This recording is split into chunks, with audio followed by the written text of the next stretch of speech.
Hey kids, I'm Tracy from Hooked on Books for Kids, and I'd love to share with you another one of my favorite books.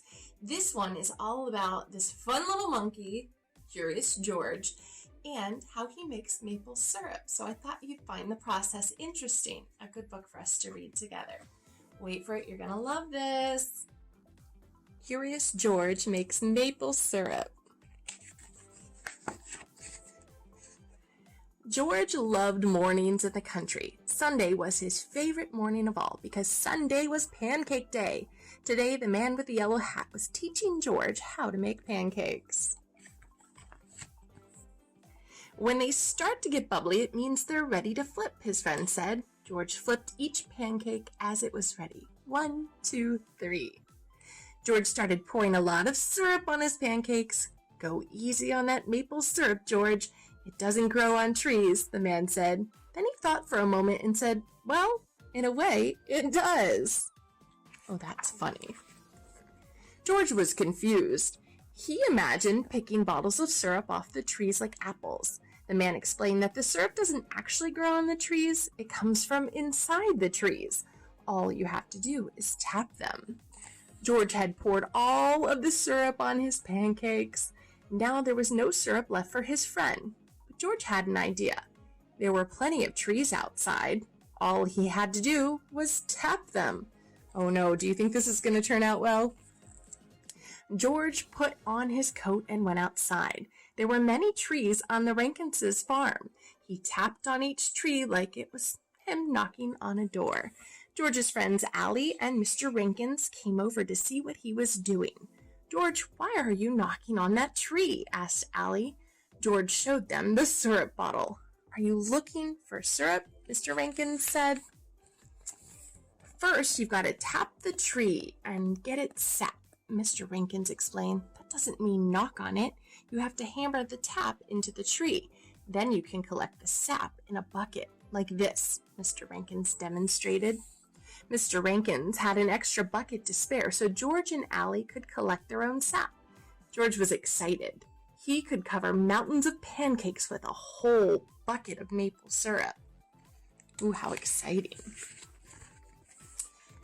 Mr. Rankins explained that to find a maple tree, you have to know the characteristics to look for. What do you think some of those characteristics could be?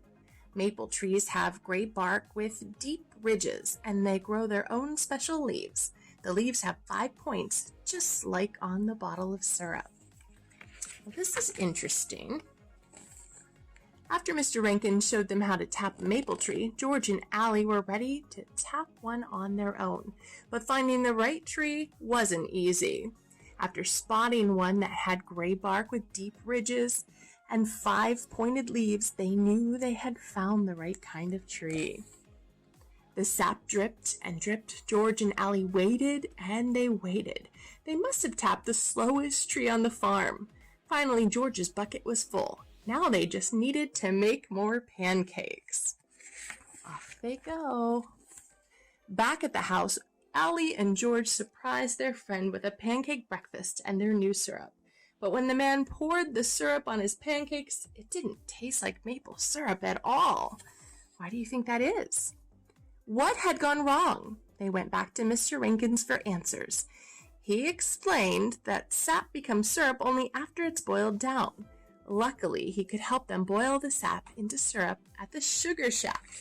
Have you ever been to a sugar shack? It takes a while to boil, but if you leave it too long, it can bubble over and burn, Mr. Rankins warned. I'm going to go check on the cows. You two keep an eye on the sap. George and Allie watched the sap and waited for it to boil. Mr. Rankins was right. It was taking a very long time, and they were getting tired. Let's see what happens next.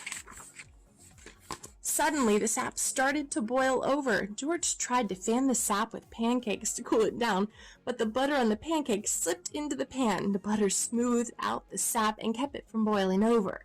Mr. Rankins returned and said that the butter had stopped the sap from burning. Now it had finally turned into syrup. With the help of Allie and Mr. Rankins, George had made a bottle of his very own maple syrup. How cool is that? The next Sunday, George made pancakes for his friend and poured his homemade maple syrup on them. "Thanks, George," said the man. "This is the best Sunday morning syrup I've ever had."